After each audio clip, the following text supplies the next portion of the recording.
Again, good afternoon to everyone. Congratulations on such an important event that you're holding, your first international virtual conference on multidisciplinary trends in academic research in Greece. You're covering a lot of very important themes, and now more than ever is a very important time for us all to reflect the role of education, the role that education plays in society, and the internationalization of opportunities for your wonderful country, as well as for relationships with Greece and other countries. So it is my privilege to speak to you and share some of our learnings to everyone. The Young Dream Creators program, as you can see from this image, it's about sparking the passion and igniting the ingenuity in youth. We have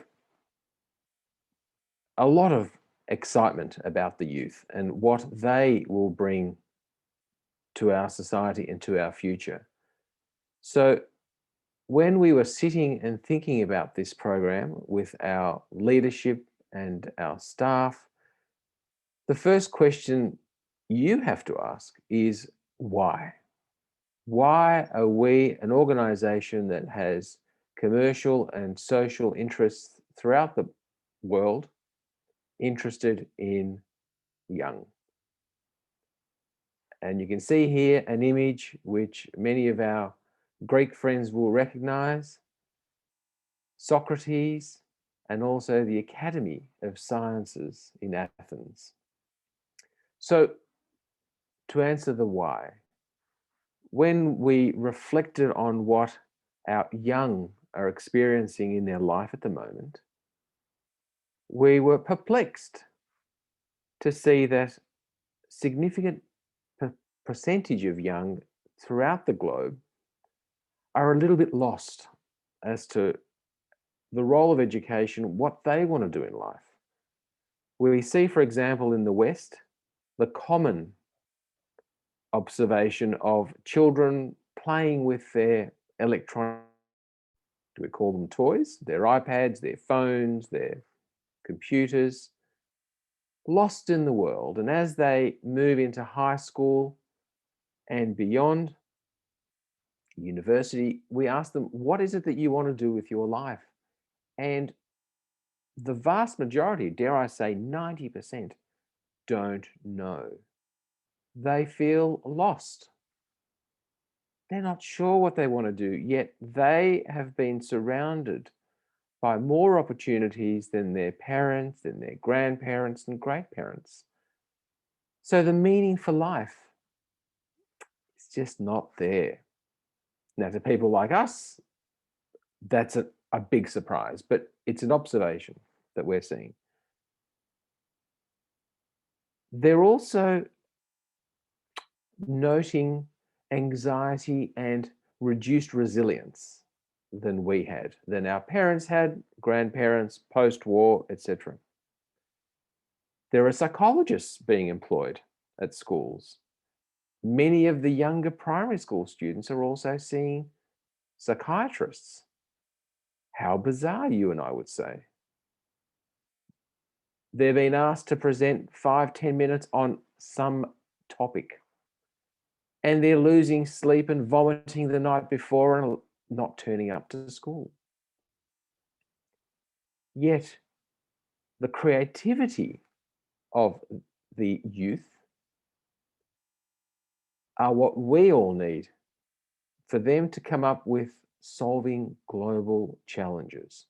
So back to the meaning of life circle, we believe giving them empowerment, respect, listening to them, not treating them as children, saying, off you go, mum and dad are busy, or we're busy, conduct the minimum and off you go. We think that giving them meaning in life at that tender age through empowerment and respect will be a significant benefit to them as well as to their community. We believe the knock-on effect will be reduced anxiety and a building up of resilience and less reliance on pharmaceutical forms of management, because we're not seeing that that is leading to a increased or reduction in anxiety and increase in resilience. Now, what happens when you get those two items sorted out? You say to the kids, we've got some global challenges, the environment, our human condition. Now, what do I mean by the human condition? How we respect and interrelate to each other. We hear about racism and discrimination and issues with diversity and equity and gender. How do we solve these challenges moving forward? And the young ones have more creativity than, dare I say it, we do. So when we were sitting down, we were wondering, well, yes, having a business and making money, oh, well, big deal. What is it that we can do to commence to enshrine change in the next generation? So we believe that an intersection of these three elements is where we should be aiming. The reason I've got this image up here is to say that this program was not created by one or two or three people. It was a group effort combining youth, wisdom from some of our elderly folk, people who've had international experience, people who come from different religions, backgrounds, faiths, which we've said, but also life experience. James Nixon, our pilot, Ahmed Toho, our Somalian, Andrew Gavaghan, Janneil and Alec bring the young, vibrant, living the reality of what they see as their role in life. Yet we also have individuals such as Dr. Ria, Sacha and Darlene, who are professionals in their respective space, whether it's international entrepreneurship, women empowerment, youth empowerment, psychology, motivation, dealing with the youngsters. We found that interacting all of these different elements is what you need in order to capture several of the elements to create a program. The youth see what adults miss in speaking to our kids. We're caught up with all sorts of challenges in day-to-day life, yet the children will see the environment very differently. They all have passion and seek our direction. We believe every child has a talent, irrespective of their background, irrespective of their life opportunities. But they seek our direction. And we have a role to play in not stamping that out. Or as our pilot person, James Nixon, tells us, being the dream stealers. He was told, and many of us have had experiences when we were kids saying, oh, you're useless, you'll never amount to anything. They steal your dreams. We don't believe that that's the way we should be moving forward. Now, we aspire a better world for them. So it's a win-win situation for us to interact with youth and empower them to flourish. So what is the YDC way? We want to spark the passion. It's not about us telling the children what they should be doing. We want to identify what it is that excites them. Is it writing? Is it sport? Is it something on the internet? Is it social media? Is it art? We want to enforce that the impossible is possible. And believe me, when the kids are told that it's possible if they have some fantastic dream, they are emboldened. You see their body posture change. Very, very important. We stimulate entrepreneurial creativity and innovation. Now we have frameworks for that. And from the previous two slides, we also have people with deep expertise in that space, professors, vice chancellors, as well as people who've provided spurning of entrepreneurial creativity and innovation within youth, women, but also in business. We co-create with the young person a passion-based project. So the objective there is to devise a project around their passion.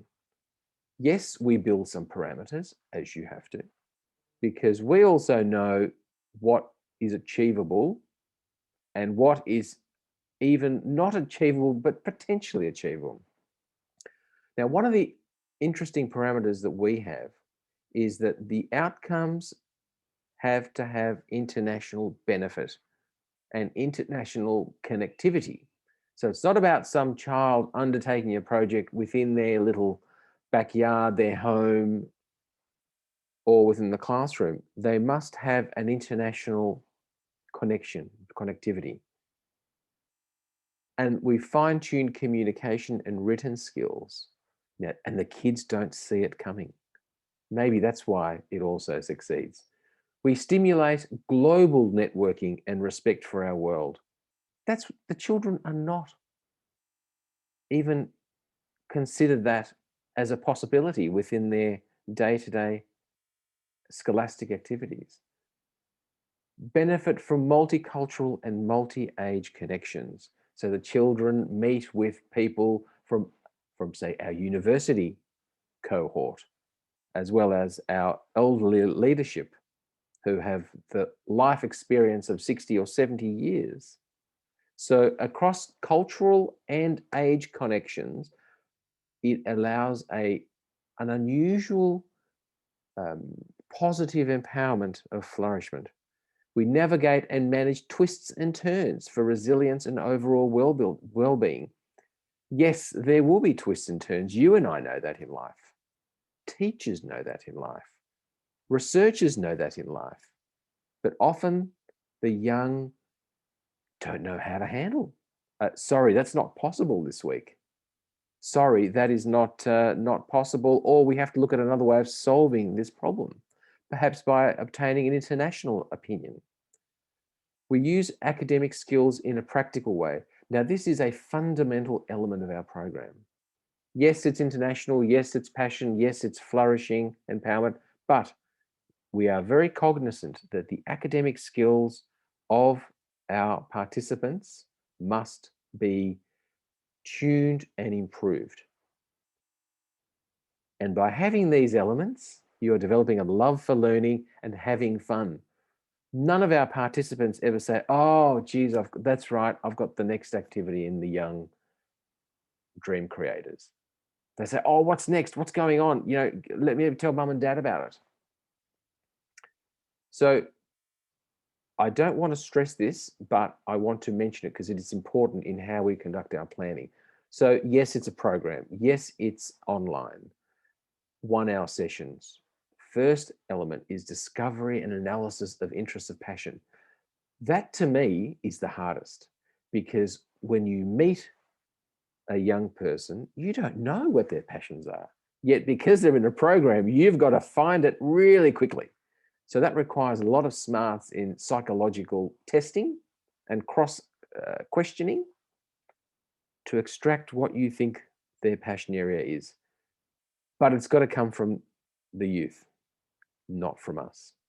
Brainstorming, developing projects that excite. Yes, we do have some a plethora of opportunities. Are you interested in using Minecraft? Are you interested in writing? Are you interested in music? Are you interested in learning about cultures from different parts of the world? Are you a caring person? Are you interested in the environment? So we have a number of cues that we can prompt. Project planning. Now we're getting down to the nuts and bolts of the academic element. With one of our programs, our children or our participants were were interested in interviewing a number of similar aged individuals from around the world. And of course they start with, well, I'm going to interview, how many countries are in this world? Oh, 190. Yes, let's interview 190 people from these countries. Then they realized, oh, that's a bit hard given the constraints. And then they started honing in what is possible versus what is not at all possible.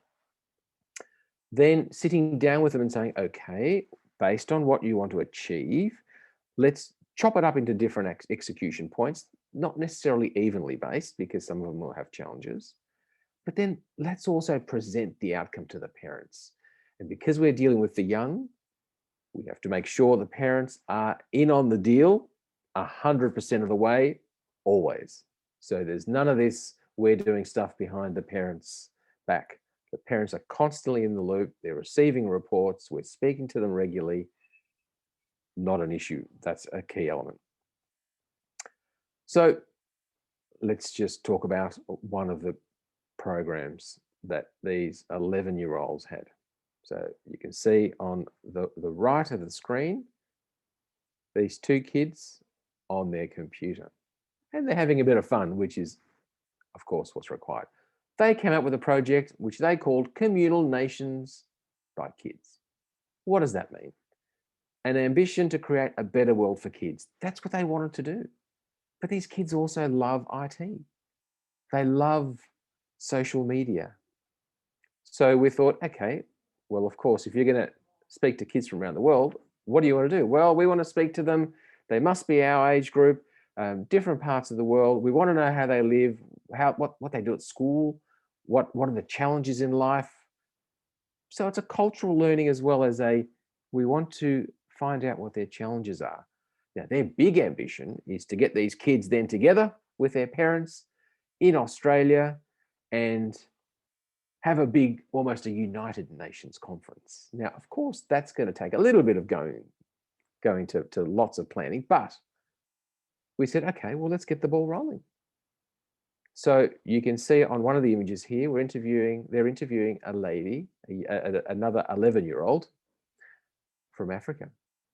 Now, the kids had to design their own questions. We asked them, well, how many questions do you think you'd like? Oh, and they came up with 30 or 40 questions. We said, Now you realize how long do you think it'll take to ask 40 questions and then get answers and then discuss? They said, oh, 40 questions. Yes, that's a bit much. Let's hone it down. I said, what do you really want to find out? Oh, I want to find out a bit about them, their school, where do they live, problems in life, and then have them ask questions as well. I said, fine, 5 questions. They said, oh, that's right. What a great idea, 5 questions. So they've currently interviewed over 30 children from 8 countries. And the journey continues. They're having a blast. They're using WhatsApp. They're running the interview themselves. Now, of course, there are parents involved, sitting in on both sides of the screen, if you will. But they're having a lot of fun. They're learning things. They're hearing chickens in the background. They're hearing all sorts of things, wondering what's going on. But that's how they're understanding the culture of this planet. And in fact, one of the kids, Lars, was so excited by this project, he said, right, I'm going to do a video. May I do a video? I said, absolutely. So he has a video on our YouTube channel. He created it. He edited it. Why not? That's what excites the young ones. And off they go. So we're very excited about this project. There will be some further developments about this project in the coming months, but I don't want to make a public announcement yet because I don't want the kids to hear about it. Hint, hint, they might be speaking at a national conference. Another story. Our high school project. So this is a project from a lovely high school student, Yanina. Biogas Circular Economy Project. Now, when we heard about this, we thought, oh, wow, oh, this is, okay. It could be beyond our technical expertise. What was her mission? She loves the environment, as a lot of youngsters of her age do. We want to save the environment. We want to change the way we live our life. We think we've got a solution. What's that? Reduced waste and harmful gas emissions by creating renewable energy sources for the local and global community. Okay, that's fairly generic. You know, can you sort of tell me what you want to do? Well, we have compost at school. I said, yep, okay, got it. It produces methane. I said, okay, all right, didn't know that, but yep. Well, we want to extract the methane and then connect it through pipes back into our school for cooking classes and for science lab experiments. I said, wow. Yeah, okay. Okay. Now, we didn't say no to this project, but we thought, okay, off you go. Let's figure it out. So we spoke to a number of our friends around the world, and that's one of the elements of GOC, is that we have networks, and then networks have networks, and through trusted relationships, we were able to speak to a number of groups that are looking at this same issue, that is methane from compost and other waste, to try and extract the methane. So we thought, oh, great. Let's get the groups together. Let's find out what the steps are needed. Let's speak to some engineers. And because Janneil and her group are of the mid to late high school, they're a little bit different to the kids that were doing the primary school project. So they studied biogas installations internationally, tested the process. They're in the process of building an installation with reuse of material.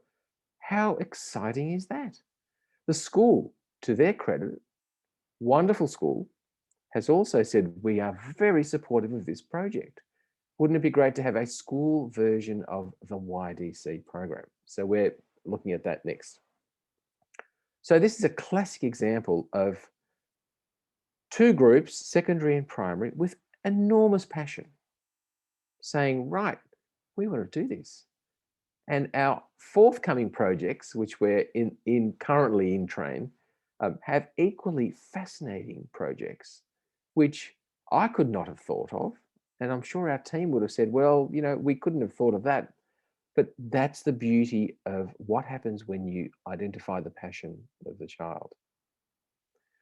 So let's get a little bit more in depth with what this program's about. So what were our learnings? What did we find in terms of communication skills? Oral and written language improved. So we kept asking the participants, I'm not quite sure what you mean. May you please clarify? May you use language which more honestly reflects what it is that you'd like to convey, whether it's the question or the challenge. May you please write down your thoughts. You've conducted an interview or you've met someone about an installation. Take some notes. Your writing needs to be improved, as a teacher would reflect. Please make your sentences shorter. Please use words that are a little bit more descriptive. On the mathematics side, let's analyze the data. How would you assess whatever it is that you're doing from a mathematical perspective? So we found that over time, because the kids, and I shouldn't use the word kids, the young, the youth, because they were so passionate about what they were doing, they didn't realize that we were indoctrinating in them stringency in word set, stringency in data analysis. They just saw it as, damn it, if that's what I have to do to get to the next step, I'll do it. So it became a natural growth. Project management. Yes, the young are taught at primary and secondary school projects, absolutely. School camps, activities. But here you're being told, develop a process for your project. Now, we're not asking them to do it in isolation. That's the key here. What we do is we get on a whiteboard and we'd say, right, okay, what are we trying to achieve? You know, what are the little steps that we need to take? And they actually come up with those steps. They make mistakes, absolutely. So do we. We then nut it out and we say, okay, well, this is what we think we need to do first. This is what we need to do second. Let's look at that again. And we ask everyone, including us, to say, is this right? What are we missing? We've got to be missing something. Surely we're missing something. And the kids will start laughing, ha ha ha. And we say, oh, have we thought about that? Oh, no. Have we thought about maybe a little bit of promotion? Oh, no. Have we thought about how we feed back to the parents during this process? Oh, no. Again, it wasn't communicated as a, we missed it, silly us. It was a, oh, great idea, fantastic, let's add it. The next one was a big one for us, logic. What's the logic of what you're doing? Now, logic is not taught as a subject or a unit at school. Formulation of ideas, flow of process, decision making is not taught, to my horror. Mind you, it wasn't taught with us either. So we spend a lot of time building this in to the language, building this into then, as we said above, the oral and written interaction, the project management. Because when you break down a problem and ask them to come up with solutions, after they've done it 10 or 20 times, then they get really good at it. And that's what we need as a society. And passion plus this logic framework enables the students to propel in whatever their areas are. And we don't step out of our way to direct them because we think that's not right, because you never know where they're going to go. Now, the health impact, reduction in anxiety, absolutely. We have stories of the kids going home and not getting much sleep and saying, oh, I couldn't sleep tonight. I had this great idea. Mum, we need to speak to the guys at GOC and YDC because I've got this idea. I can't wait for 5 days. Got to speak to them tomorrow. How good is that? Passion for learning and communicating to family and friends the learning. One of the objectives we had in practices is tell your family what you're doing. Tell them about the exciting stuff. Speak to your friends as well.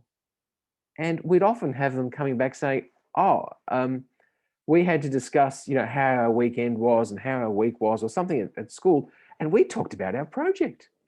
I thought, well, that's great. How'd you feel about it? I feel great. Good. That's all we said. We didn't need to reinforce a positive behavior. They were coming to us saying, we have had a positive behavior. We're telling you. So we were the ones, in fact, who were saying, oh, fantastic. Leading to a path of eudaimonia.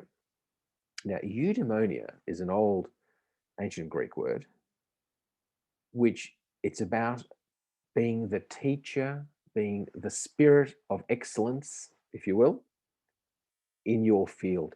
And it doesn't matter what your field is, whether you're a cleaner, a surgeon, and in between, it doesn't matter, or a parent. If you are extremely passionate about what you are enjoying, then you will develop a competence and expertise, a teacher spirit. So that's what we want to enshrine. We see empowerment and respect. Why respect? Because we are looking at the young not as teenagers or primary school kids. We're looking at them almost at our level. And they see that as well. They see that, hang on, you're not treating me as a child and telling me to go and make my bed and brush my teeth. You're actually caring about my ideas. You are sharing the great times as well as the challenges that we have in this program. But you see that what we're doing is really cool and no one else is doing it. And because there's that international touch point, no one else is doing this. And that's what the kids love. So respecting them, they get that sort of posture again, that puffy chest posture. We are not dream stealing. They've got wonderful dreams. We're not stealing them.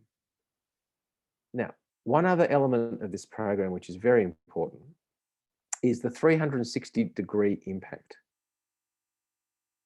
We're looking at student. We're looking at their relationship to the teacher. We're looking at their relationship to the family, friends and community.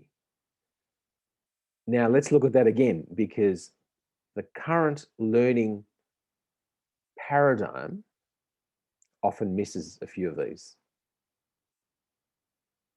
The student, yes, I get that, because they're almost the center of the spoke here, of the wheel. But the interaction with the teacher, the interaction with family. Family is very important in pedagogy. Now we're going to add the interaction of friends and community. we might want to call it a safe zone. I don't like that word, but it captures a cushioning of the passion, or in fact, almost a spreading of the passion, to say, my passion about my project is not only communicated to my teacher and parents, grandparents, siblings, but I'm telling my friends about it. I'm telling my community about it. They are part of what we need, what we are doing here. Now, we teach that because that is the reality of our world. We are not, as teachers, just here to teach the child. The child is part of the community. The teachers are part of the community. Your learned self and those attending this conference are part of the community. We need that model to morph, to capture the community. And one of the elements of this conference research actually does that, because you're looking beyond your parameters with your hypothesis and models. You're looking beyond your current sphere of influence to see whether you are able to test your hypothesis. Community is very important as well. Now, why is that important? In addition to what I've said, we want the young to see that what they're doing is imprinting a value set to their community. And their community is not just their local friends and families, etc. It's the overseas community. So the young ones who are interviewing kids from their age group, multicultural, overseas, now have relationships. And in fact, one of the tasks they had to do was, you're going to interview someone from Malawi. Where's Malawi? What do you know about Malawi? What language do they speak? What are their top industries? Economies, exports, imports. Get online and do some homework. And what school are these kids from? See if there's anything online about that. Amazing. They just said, right, we're going to interview these kids, our equivalent peers, tomorrow or in a few hours. Let's get online and have a look. Let's find out about the community. Now, what's fascinating is that when they're interviewing, they also found some of the challenges these communities had: corruption, lack of water, access to the internet, the pandemic, of course, and how that impacted learning, how that impacted relationship to mum and dad not working or working less. These are really important impacts because they imprint on our participants a view of life, and also what they can do as a level of engagement to make the world a better place. And let me tell you, so in the primary school project where they interviewed a number of kids, some of the kids in those less developed countries were magnificent. I foresee ambassadors, prime ministers, innovators, entrepreneurs, premium teachers. They put me to shame. I thought, my goodness me, at that age, I don't think I could have done this. Fascinating. So we have at GOC have a very positive outlook on the planet. We believe this particular project, which we will expand and morph into schools and so forth, will have a significant impact on the community as well as pedagogy over the long term. Now, I've got the last one, which is obvious. Now, I've got that as obvious because that's what we set out to do. We thought, oh, yes, get someone excited, give them a project, they will jump into innovation. Absolutely. They will jump into creativity. Absolutely. And the expansion of possibilities. The young come up with solutions and ways of thinking that I think our generation has just become worrying about other things, whereas the young ones and their level of innovation is absolutely phenomenal. Of course, to find out more about the program, you can scan, and our program leader is Dr. Ria Aerts, international expert in entrepreneurship, innovation, women empowerment, travel the world, and that's the sort of people that are of value to us. So we look forward to continuing the global empowerment of youth with you. I am also very pleased to extend an invitation to everyone attending this most worthy forum to come and visit us. There's a picture of Melbourne there. Lovely city. Yes, we've been hit by the pandemic, as has most of the world. But through this forum, and again, I wish to congratulate the organisers, Rania Lampou, for enlightening me to this forum as well. We can make a difference, and we will make a difference.